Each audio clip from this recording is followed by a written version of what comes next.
everyone. Welcome. I think it's Wednesday, so happy Wednesday.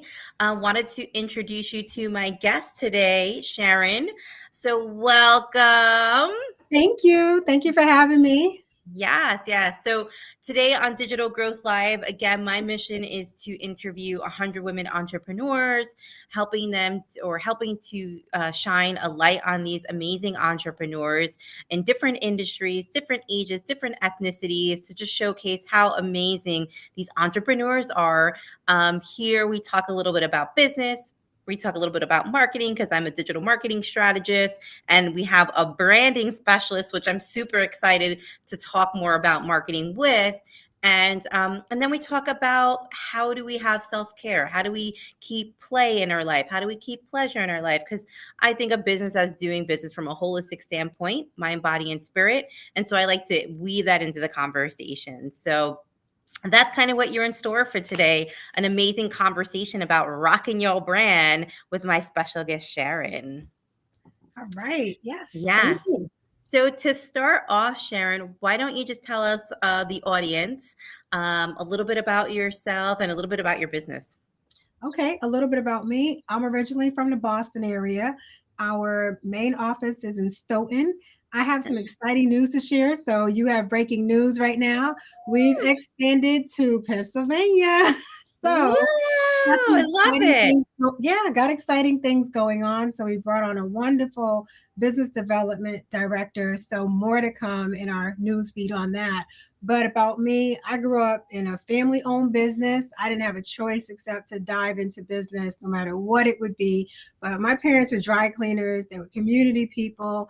We had a strong sense of family. And what I liked about growing up in a family business is we were always together. So I spent more time with my parents when I was very young because they had control of their schedule. It might have been long days, but we were always together, 7 days a week, whether we were at home, church, work, in the neighborhood with family, that paid off. So fast forward, I went to art school. My husband and I, we got married. We started a graphic and web design business.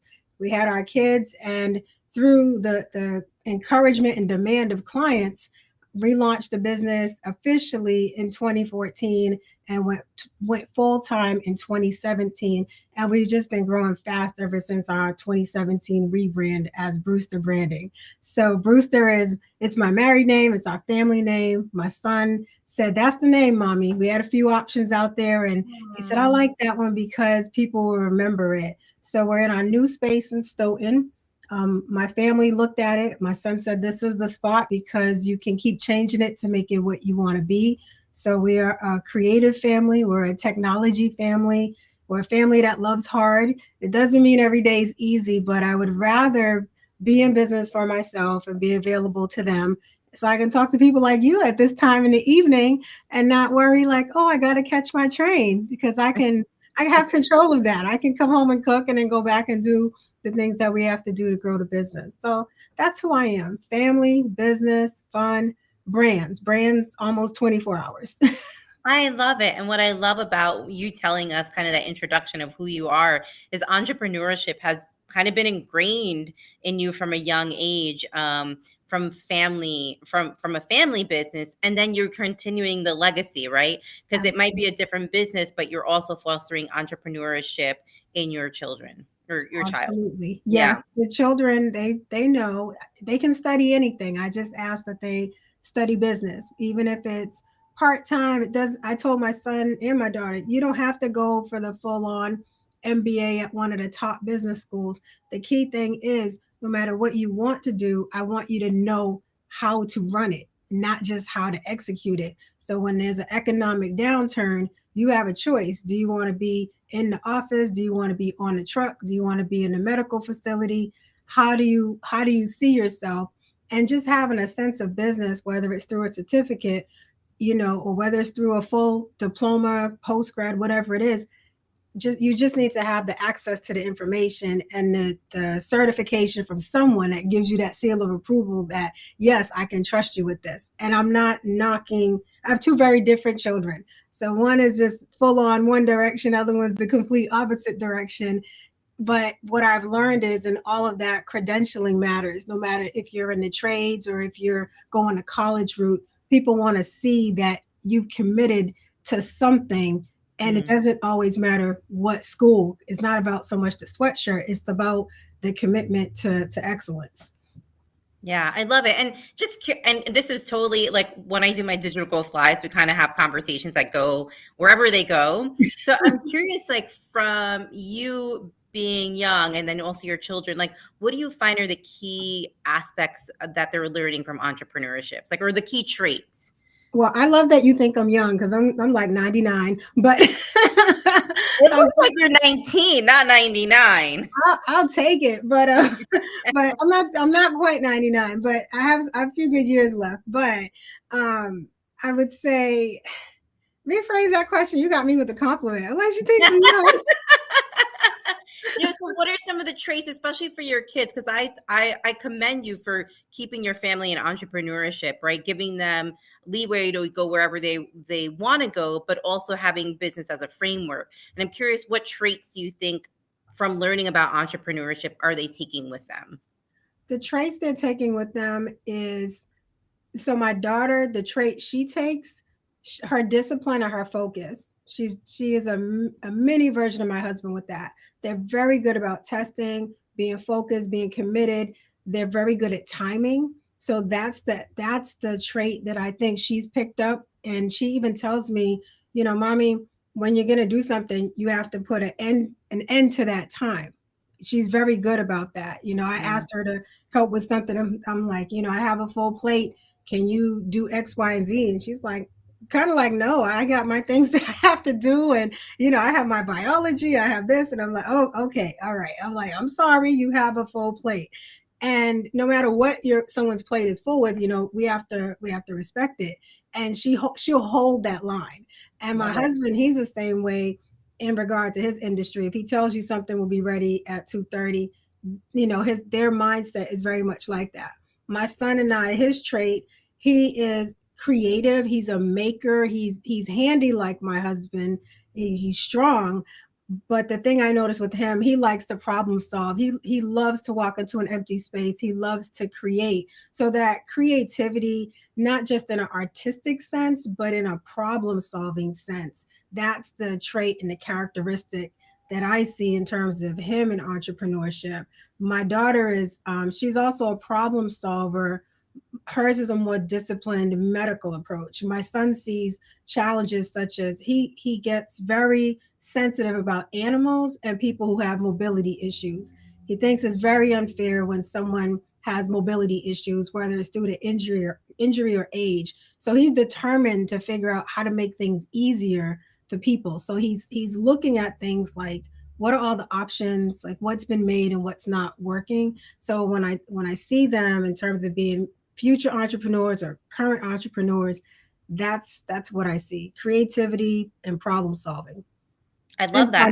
time management. And I mean, they turn around and teach me. I'm thinking I thought I taught them, but they turn around and give it right back.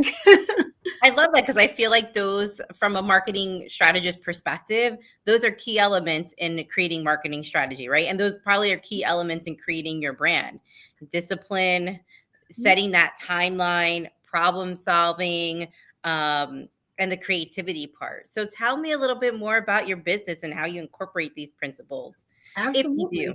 Absolutely. Yeah. So the way we incorporate these principles, we have our core values, which is more so about how we work and our ethics side. But the way we incorporate the time management piece, I would just tell any entrepreneur that part, unless you're already naturally good at it, look at different tools. So we're revisiting another set of tools again to help us with the time management as we're growing, because now we're looking at two different locations and how to take that on and make it work. And it's already working. And what we're learning is everyone has a different workflow and a different work style. So sometimes we look at what's the tool. So I say, let's make a group decision. Let's a few of us meet. What's the tool? What makes sense? And also, what can the client work with? So I won't mention any brands in terms of apps, but there's some apps, it's great for the business, but it might be challenging for the client. And I'm someone, I like things written down. I like to be able to print things out. So there's a lot of management apps that are focused on the solely digital aspect. And when I meet, even if we're on a Zoom, I want to be able to print out. I don't care if it's 30 pages. I want to print it out. I want to highlight it, because when I don't, that's when things can get lost or held up because it's not like right in front of me. So as an entrepreneur, as a busy entrepreneur, I have a mirror that's about, I'm looking at it now. I have two of them, but I have one that I actually write on, and it's maybe 8 feet tall. And that mirror, it gets filled up with things. So when I need to write something down and I need it in front of me, I put it on that mirror. And then when it's done, it doesn't come off and it doesn't get erased until it's done. Okay. So at first I'll draw a line through it, and then I'll erase it when I know, okay, I don't need to revisit this for any reason. But that's in addition to a very streamlined approach to project management. This new business development director is really taking us to a different place in terms of how we manage projects and work with clients. We're looking at taking on a white glove approach with our clients, because we have someone who specializes in client engagement. And so what I'm doing is I'm stepping back from a piece of that so I can really focus on the creative side, and then the relationship nurturing I'm doing will be around the work and not so much chasing down appointments. And so, we specialize in web design, logo design, social media management.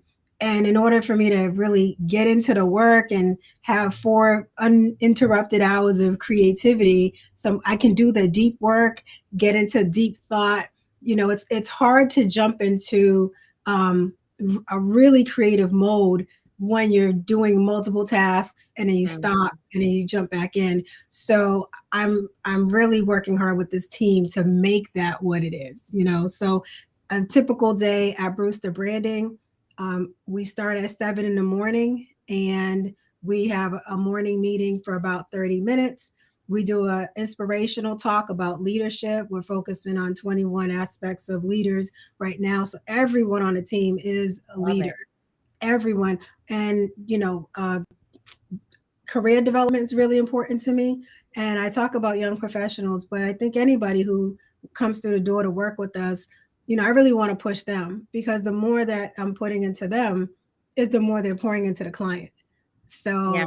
So and then I let people know it's okay. Like, we have a little thing. We all check our ego at the door. So I'm like, please, if something's not working, don't let me have egg, on my face during the whole meeting. Like, please tell me if something's not, text me during the meeting or say something, speak up, because what we want to do is really for the benefit of the client. So, I'm willing to turn, how we function on its side repeatedly every couple of months, not because we're reinventing the wheel, but because we're making it better. We want to build a faster, more efficient process constantly. Process improvement is something we're visiting probably every 7 to 10 days until I feel like this is really it. This is perfect. If it's perfect for 6 months, that's great. If something new comes out, do we change? Not unless maybe there's a demand. But right now, we're really in pursuit of excellence. Like, that's our focus. I love that, in pursuit of excellence, and that's the willingness to adapt, right? And I think that's why you're seeing growth in your organization now, is because it's a willingness to adapt. I mean, not many people, when the pandemic hit, were comfortable with adapting and being flexible, right? So if you're looking at your business and your business model every every couple of weeks, every couple of months, and you're like, this is not working, you can make that pivot before you're too far down the line to be like, why didn't I make that pivot before? Exactly. So that's phenomenal. And I love that you are really helping your employees really push the edges, right? I love leaders who like help other people succeed, right? I think, and especially from a digital or especially from a marketing sense, right? Creativity is, I find, so important. Important. That's why I love marketing, because I like to be creative, but I also like structure and hitting goals. So that's what I also like about it. But I think it's so important that as a group, you're able to work together on both of those aspects. Yes, I love our team, and it's really been a huge payoff to have a team where it's not about there's a leader here and everyone else is something different. There's a different category. I feel like if we're all operating at a high level and excellence, it also gives the client an assurance that when they're speaking to someone, it is someone who can address their issue and their concern and maybe a pain point that their business might be experiencing. What I like to have happen is if a client has a touch point with anyone on the team, that person can get them an answer without feeling like I need to go back to Sharon because she's the only one who knows, or I need to go to someone else. The only time that we're truly in a holding pattern is if we're collaborating with multiple vendors, and I always have to price. I have to price check. I have to check. It's more so for the client. I don't want to quote someone on something and there's we're really dealing with supply chain issues, right? Mm-hmm. So I don't want to take for granted that something is the same price it was last summer and someone does a reorder. And, I feel like, I need to double check, even if it's a slight increase with the supply chain issues. I had a client, they order something twice a year. And in the fall, the item just wasn't available. And prior to that, the item was available, but the quality wasn't quite the same because it was a different manufacturer that that company was using. So in that regard, I'm like, it makes sense to check and double check because that meant that the brand color would be off in the product. And I said to the client, can we hold off a little bit because I want to get you a good product, and we got to look at the price. I don't want you paying for something, paying 20% more, and it takes 6 months to get here and then you're not happy with it. So let's look at that. But other than that, to have everybody in house really be able to hit the ground running, that's what we're looking at. Yeah, awesome. So the topic today was rock your brand. So let's talk about branding because I mean, Brewster branding, you guys are all about branding. I Yep. mean, if somebody is starting out a new business or kind of like midway in their business and they were like, okay, I need to work on my brand. Take me through like 2 or 3 tips or what should that organization be thinking about? Because I know everybody approaches it a little bit differently. So I'm curious about like how do you work with your clients on like, okay, this is how we're going to work with developing your brand. Got you. So, hot off the presses, what we're talking about internally and rolling out to our clients who have kicked off jobs within the last 3 weeks. We're telling people video, video, video. I Video was gets just people. talking to someone about video, so I love that. There's our confirmation right there. So, Yeah. lots of video, and don't put the pressure on yourself that the video has to be absolutely perfect. Be animated, be bold, be bright, be exaggerative, be demonstrative. Like I'm doing all this. So if you're a Mary J fan, get the Ah, stagger stuff going.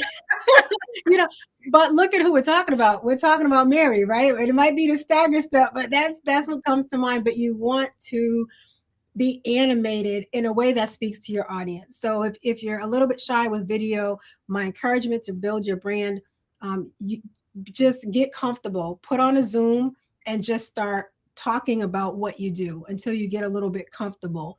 And then when you play it back to yourself, you'll know what you want to correct. If there are vocalized pauses, if there's words that you keep saying, if there's phrases that you keep getting hung up on. And if you notice you get stuck, don't get discouraged. Actors are professionals and they have a whole team around them. So if you struggle to say your own mission statement and your name and your business name and your social media handles, most people struggle with that. And yeah. anyone on television has probably gone to acting school, has an acting coach, and they have a whole team. And there's a lot of editing that's going on. We are everyday people who are in business and we're trying to come across authentically. So you just practice and you edit according to what you're able to do. If you stumble over something, find an adjective that works better or find a different way to naturally say it and just go with it, because ultimately you want to get your message out there and be heard. And then if you have keywords that relate to your industry, it's part of your tagline, you can always weave that into your website, your social media graphics, into the lower thirds on the screen. The other thing you can do in addition to video, so you have your video on your website, you have it in social media, you can text your video links to people. So you're working with your video every which way that you possibly can. You take your same content, whether it starts with your video or it ends with your video. If you have an article, a blog, or something that you're saying, an event that you're speaking at or participating in, something that you're passionate about, like if you're, I would encourage everybody to attach their business to a cause that they can make a connection to, an authentic connection. So pick something, whether it's a personal interest or it just relates to your industry, because that piece with social responsibility is huge. And our newly onboarded business development director, he's really been encouraging us with that. So that's something we took on last year, and it helps. It opens doors, and it allows you as a business owner to really feel good about what you're doing. We also know statistically that volunteer work helps add add years to your life. So if you want to think about when you do something good, it's actually coming back to you in a way. It's extending your life, literally. So do good for people.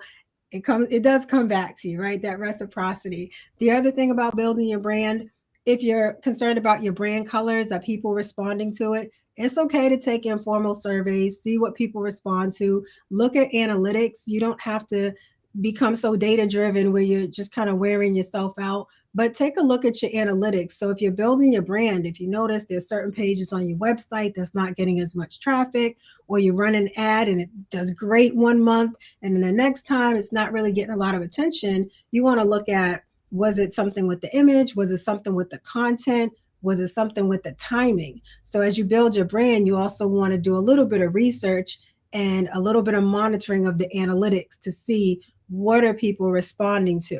Consistency when you're building your brand is huge. So if you have one logo this week and another logo the next week, and a family member makes a logo for you, you have to put a stake in the ground and say, this is my logo, and stick with it. A lot of logos do not tie into exactly what people do, and sometimes they do.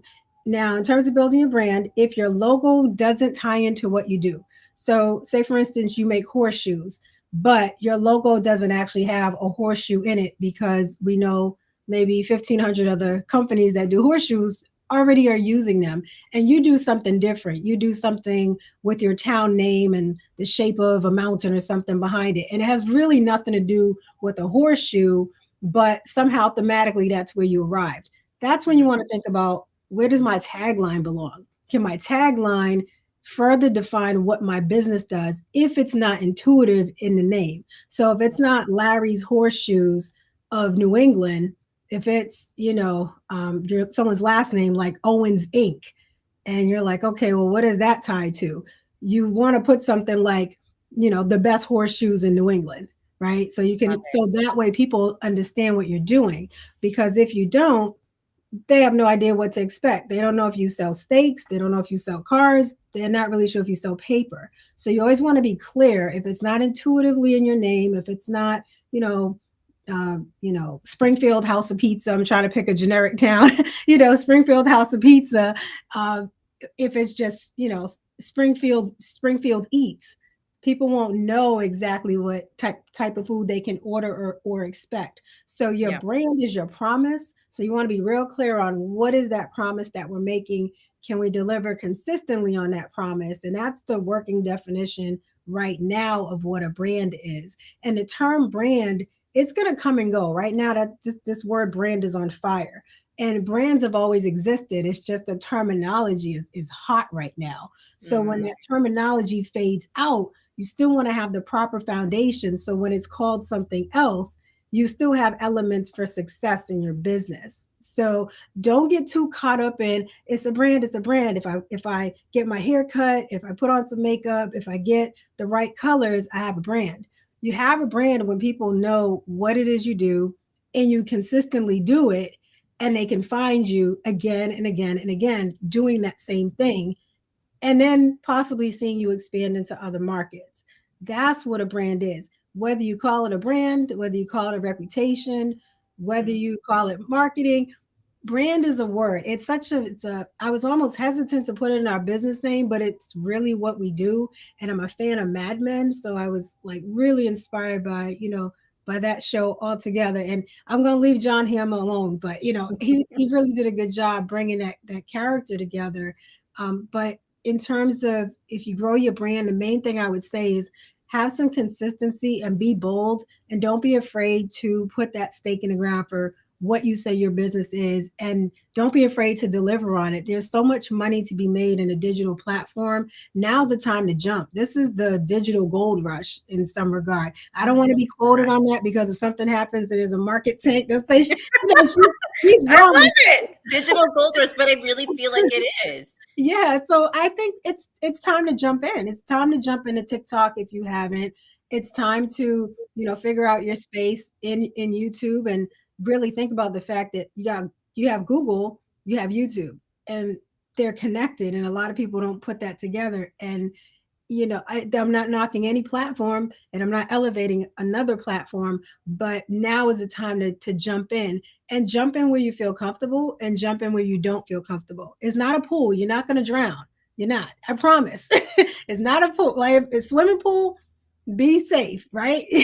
But we're talking about, if something doesn't go right, you can shut the computer down and take a deep breath and come back and revisit. So it is time to jump in. I would just say that. I love it. And a couple of different things. I mean, you had talked about YouTube. Not many, I don't feel like not many entrepreneurs use it or utilize it as often as they should. And that's exactly what you said. YouTube is connected to Google, right? And that you started off with talking about brand, video, video, video, video. So here you go, YouTube, you can post videos, videos, videos, and it's going to help with your search engine optimization, right? If people are looking online in Google, which a lot of people primarily do, there's a section for videos. That's going to give you more space from a marketing capacity. And I'm starting to play around with that too. And I'm like, yeah, why wouldn't I use that? And I also love, you gave so many nuggets, and I'm like so excited because I geek out on marketing and I geek out from learning about other marketing strategies.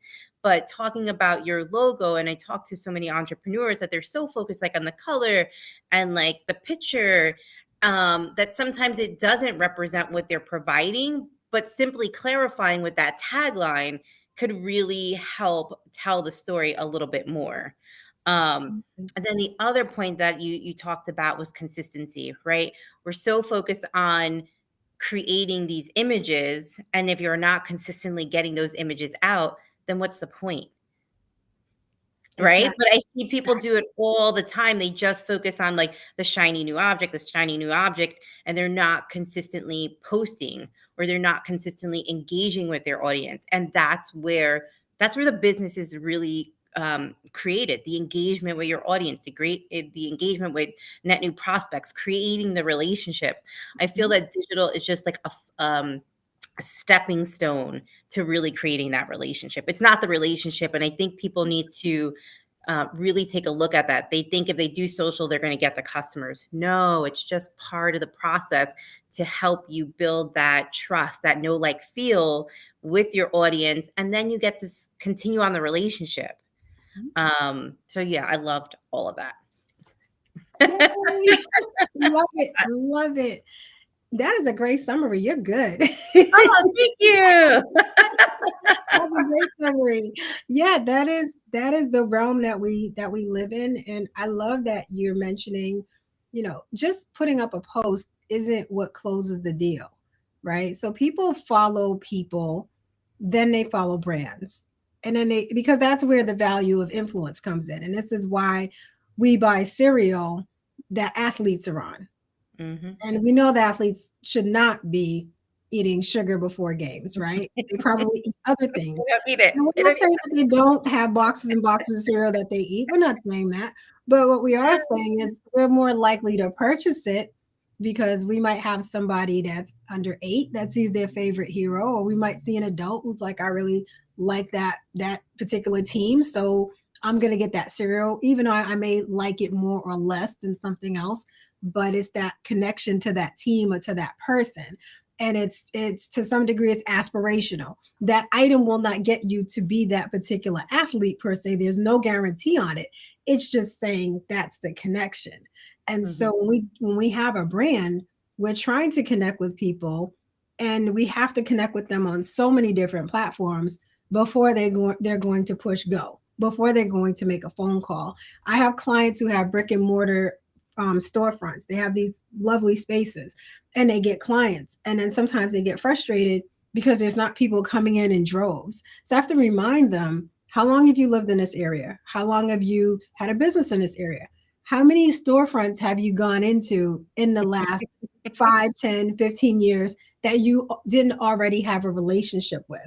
Have you gone into every single storefront because you've driven past them?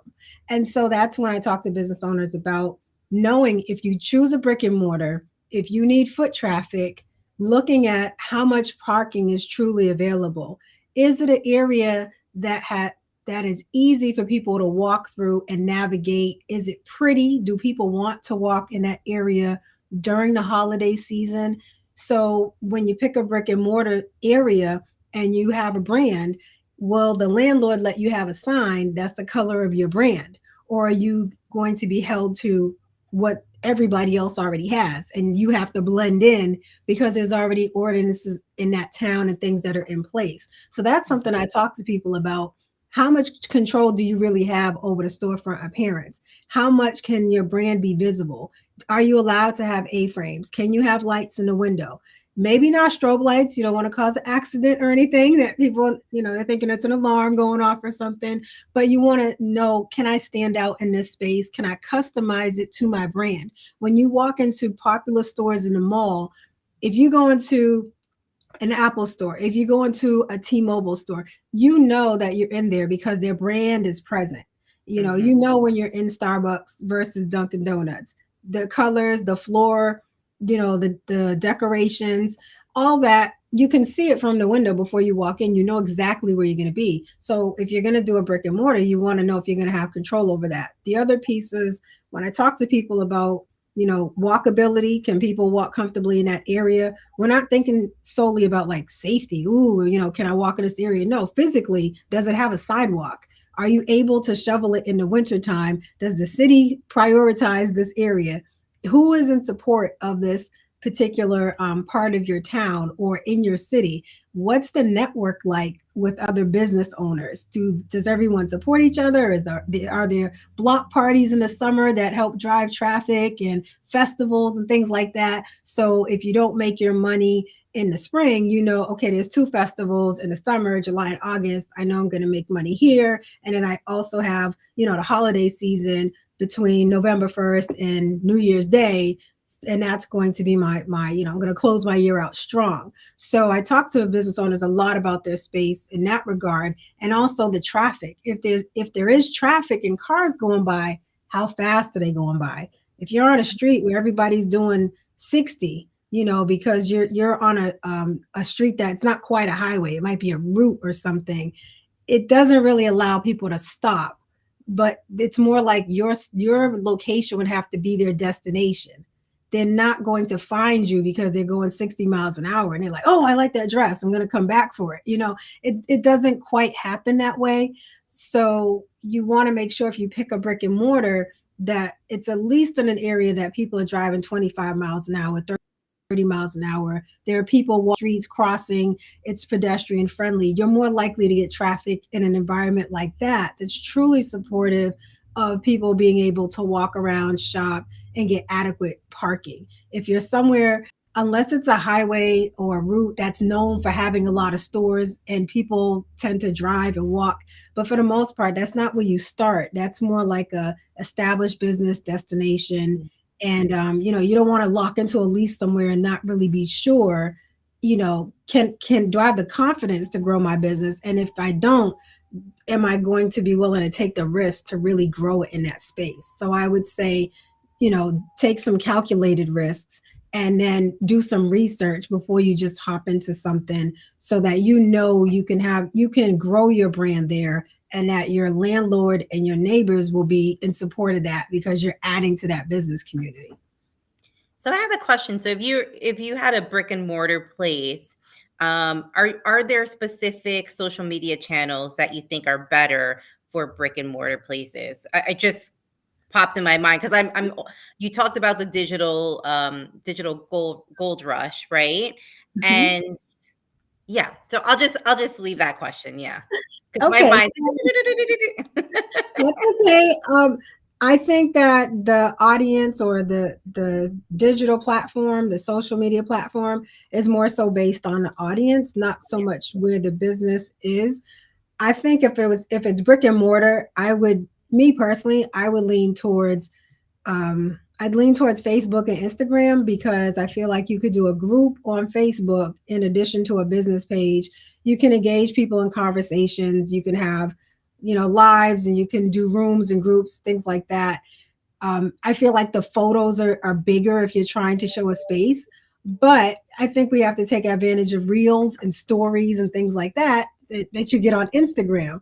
So it comes down to how you can apply that social media channel, and it also comes down to how your audience sees it. Me personally, I like wider images, but that doesn't mean, but I notice I spend a lot of time scrolling through video, not through posts, but through video on Instagram. And initially, when I wanted to watch videos, I would go to YouTube. But now I notice, those shorter videos, and TikTok, they pull me in. They take a little bit more time. Like what am I watching? But I notice I'll take that and then I'll jump into that store. So I think if you do Instagram and you're really strategic about it, I think you could get somebody in the door. I don't see why you couldn't.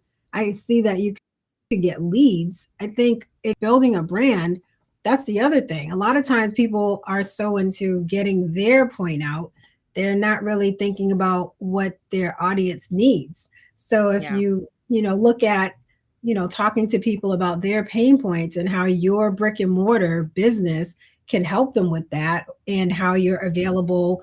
You have a hybrid approach. You can be in person, you could be online, you could do both. I think there's a lot of legs there. I think there's a lot that a business owner can do. Now is the time to take risks because you can take a lot of risks and not incur as much expense and debt as before. So years ago, I think, you'd have to lock into a hefty lease. And now, you could just, the barriers to entry are so much lower Yeah. now. You can buy a URL for $12 or less and give it a try and see what happens in 90 days. If you don't like it, you walk away. 10, 15 years ago, you'd have to buy a 5-year lease, at however much per month, $1,800 a month. And if it doesn't work in 6 months, now you're on the hook for that lease until you can figure something out with the landlord. So I don't like to tell people fail fast and all that. I don't really operate from the standpoint of failure. Not that I'm not against it, but I'm not telling people just try it because if you fail, it's okay. I want to see people succeed. So I would say try it. If it works, keep doing it. If it doesn't work, you've lost a minimal amount of money compared to what people would have lost before, or what you would have lost before. Yeah. So true. And I I'm not love that old, but I can tell you it's changed for the better. Yeah, no, I love it. So many amazing points. So anything you would like the audience to know about your business, or kind of like a last nugget that you want to give to the audience? Because I always ask that. Or is there something that your business right now, like we can drive viewers to your business? So like, are there any specials going on? And then I'm going to ask you a couple more questions about like self-care and pleasure. Okay, sure. I would say I would encourage folks to reach out to us because we are rolling out something new.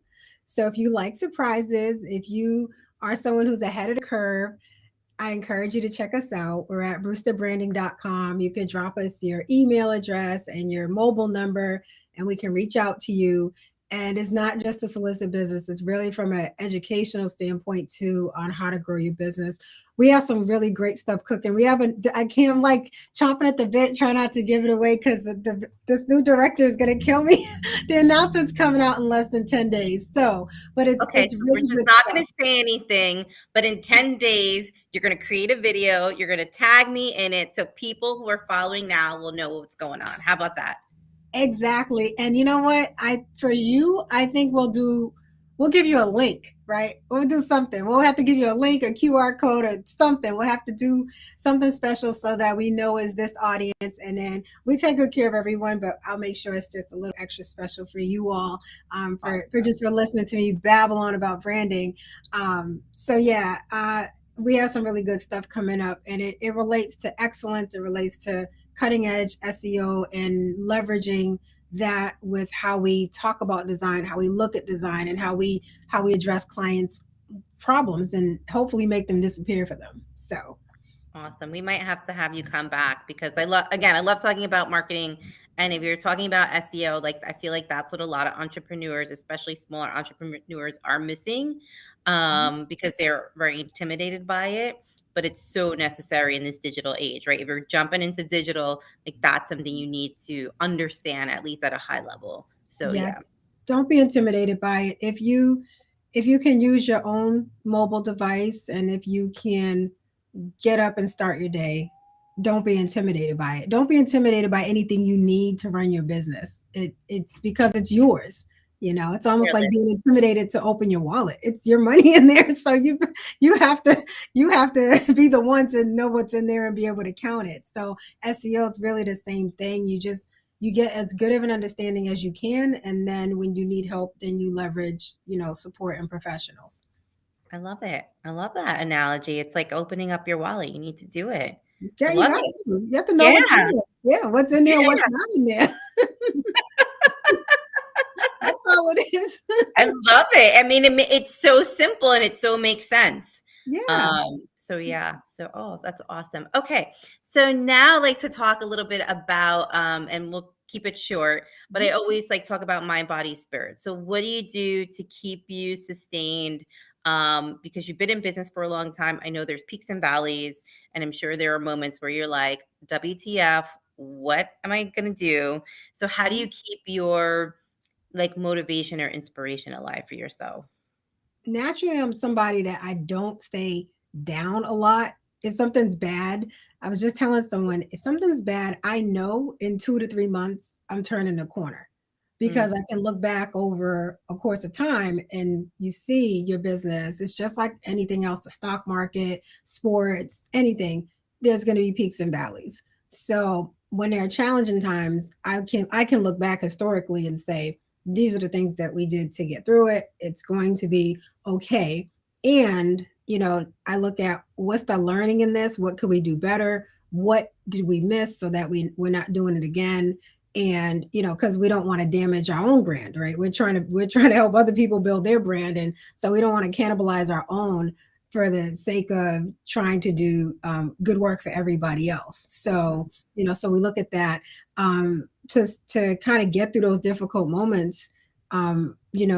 Our team, again, we do the morning inspiration. So I mean, 7 o'clock, 7:15, 7:30, the latest, we talk about leadership and what that means. And we don't miss a day. Sometimes we even do it on Saturday, even if we're not working the whole day. We might have like a 3-hour powwow, and the first 20 minutes is reading something that someone else has written. It's not necessarily our stuff. We read it, we alternate, and then we do these check-ins, because I really do. So I have worked in mental health. So mhm. I really do want to make sure that people are okay when they're working with us. If you're sick, you got a family member sick, if life is happening, it's going to bleed into the project, and it's going to show up in the work. And so that's another reason I like to do the check-ins, and it keeps us all on the same page. And I don't want to sound cheesy, like, oh, we're one big family. I don't talk to everybody all day every day unless it's about work, but that is something that keeps us going. And our family, is similar. I like to cook for my family, so I knew we had our meeting today, so I went home and I made ribs, I made chicken, I told my son to heat up the rice, and I made chicken pot pie, because it's I didn't make any vegetables. We have salads, so there's 2 cases of salad, so they can hop in there, and that's how they get their vegetables in. But I share that because that broke up my day, and it made me feel like I'm home. I was able to kind of disarm from, being in meetings and working all day. And that's why I think I'm alive and bubbly and excited. because I had time to recharge. I didn't go home and say like, I'm here to recharge, but it just happened organically because, Mm. I'm getting one of the kids from the school bus stop, and I'm, getting the seasoning out, and it gives you a little break. How can you be unhappy when you have the different seasonings that you like and it smells good, and you're going to go back home to something delicious that you can have for dinner with your family. That part, that helps a lot. And I talk to my family. I have a lot of siblings, and I tell everybody the best gift my parents gave me were my siblings, every single one of them, because they each embody a piece of our parent at a different point in their life. So if I need some sort of tips or advice, I can lean on a sibling. So that helps a lot. And then my nieces and nephews, they're brilliant as well. So I feel like that family support, it's not always being in the same room. It might be a text message, it might be a 20-minute phone call, it might be a 3-hour phone call, depending on what we're talking about. But those phone visits, they really help, and even before the pandemic, that stuff really helps. So that helps to recharge. And close friends, I would say close friends, it's the same thing. My friends who've had babies during this pandemic, the pandemic babies, just seeing those little pictures and the kids are cute in the videos. I love when my friends send the videos. Yeah. That really helps because I'm busy, but I can respond back like, "Oh, that's so cute. Like, how old is the baby now?" And realize like, "Wow, time is moving." But that's what keeps me going. It's not anything I do eat right, and I do advocate for healthy living as best as you can, and it's not just from like a vain standpoint or anything. It really is a health thing. My team, we talk about working out, and this new director, he's like, look, you need to work out at least 30 minutes a day. Like, at least give me 30. And I'm like, oh gosh, he's a health coach too. you know, Jeez. But I appreciate it because it wakes up your brain statistically, right? We know research Mhm. shows that exercise, the brain is going to be way more active. So that's great for creativity. So, we have to do our morning exercises. We have to do our morning leadership chat and talk about our projects for the day. That's what keeps me balanced and energized. And I'm telling you, when times get tough, sometimes I don't realize that they even tough in the moment, because what happens is it gets challenging and I'm just kind of digging in at it, right? And Yeah. I it'll mean, feel you're fully prepared. You really have embodied a mind, body, spirit. I mean, for me, a holistic point of view of doing business. Everything that you just talked about, every day you are sowing into your mind. You're sowing into your creativity. You're sowing into your foundation. Like when you do, for me, when I do that, the tough moments don't seem tough because I'm already prepared. If I'm reading inspiration every single day, in which I do a gratitude practice every single day. When things are tough, I'm like, I got this. Like, this is in my path for a reason. So, not only are you doing that, but like you're physically moving. And I think physical movement is so important, right? We hold a lot of, emotions in our body and we don't realize that tension in our body. So when you're moving it, you're moving the energy around and like you're clearing out the path for the new. So that's amazing. And you talked about the support system of your family and your friends, which is phenomenal because when you are kind of in a little lull, like they just bring you up. So you want to support yourself with those those amazing people who just love up on you, because I know you are giving in a creative space, and then that is a support system who keeps you like filled up yourself. yeah. So that's awesome. I love it. Thank you. I love your platform and what you're doing and the way you tied that in. I appreciate that confirmation. This is a space where, I want your audience and everybody who listens and this gets shared to really like. I love your summaries, and if nothing else, if you all just fast forward to Emily's summaries, you'll be okay because you've got it all. You've got it all there. Like tying in marketing to mind, body, and just our overall health. Yeah, like I do want to build brands, and I do want to do offer marketing services that is ultimately good for people, that helps get them into that right place. That's a brand that people will buy into, is a brand that ultimately helps them. It solves the main problem, but there's byproduct, there's the other benefits, additional benefits and byproducts that are like really good. Yeah. So thanks. Yeah, I I love love me it. something. This is great. Well, I mean, you are your brand, right? And you're doing Yes, everything to sow into yourself so you can bring that passion and that excitement and that joy and what you're reading every day about leadership and inspiration is not just for you, it's for all your clients, whether you know it or not, right? That is what you're sowing into your clients and you're building them up, right? And you yeah, talked about initially the white glove service. You're able to do that because you take good care of yourself, right? Because you know, like, you need the white glove service. You deserve the white glove service, and so do your clients. And that, absolutely. And I would just say, try to get more sleep. That's the area that I have struggled in. And my husband bought me a product. He bought me an Apple Watch, and I didn't ask for it. And I'm not putting in a plug to that item, so it doesn't have to be that thing. But do what you can to monitor where you're at with things, because the first lesson the Apple Watch taught me, because I got it for Christmas, it said that I was having like stress on Christmas, which it could have been good stress, like maybe I was excited, but it showed me that there's times that I think I'm doing okay, but I was stressed out in the moment. So I think and it also showed me when I'm staying up late working, it shows me that the stress is elevated, the blood pressure is elevated, not blood pressure, heart yeah, rate is elevated, blood pressure probably if I'm staying up late and I'm like crazy yeah, type of like this. So I would just say in terms of self-care, because I don't want to give anyone the illusion that, I don't kind of go like, there's days I'm definitely like, whoa, but I'm so far better prepared than I would have been 7 to 10 years ago, not having all these things in place. But I would say in the spirit of self-care, if you're not getting enough sleep, just try to add on 1 hour. And if you haven't been to the doctor, do yourself a favor and get to your doctor, get to your dentist. If you don't have one, do the steps you can to take care of your body, because when we keep putting stuff off, then we find out we might have something, if we dealt with it earlier, it could have been a little different, because that's going to cost you time if you have to take a year off, or it's going to Mhm. cost you time if you find out that you have to, only work part time because physically you can't sustain what the rate that you had been at. So I would just submit that to you all in all humility. Like seriously, if you don't give yourself any other gift, and again, any product I mentioned, I'm not saying use that particular product, whatever it is, to monitor, where you're at, I would say do it, because it's gonna anything about your health will allow you to add years to your life if you can address it sooner.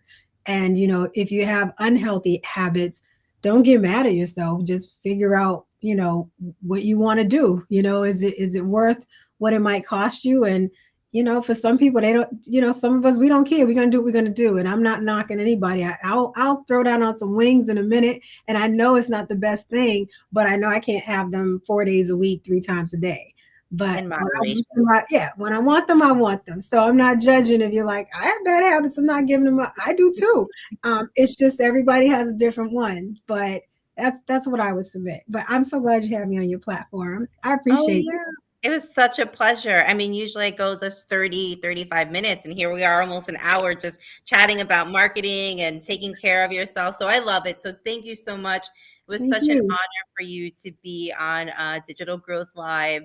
Again, I just thank you for taking the time, giving so many nuggets about branding, right? Because again, I work with a lot of entrepreneurs, I work with a lot of different clients in marketing, and that's always like a head scratcher, right? I feel like they were like, where do I start with my brand? Where do I go with my brand? How do I attract clients with my brand? So you definitely gave a lot of good insight on that. So I totally love you for that. And Thank you. yes, make sure you go to her website. I put it in the link for the invite. If you have any questions, reach out. And yeah, that's pretty much it. We will have hopefully another speaker by the end of this week. If not, we are definitely going into another next week with some more speakers. And that's it for Digital Growth Live for today. And everyone have a beautiful, fantastic evening, morning, afternoon, whenever you're watching this. Have a good one.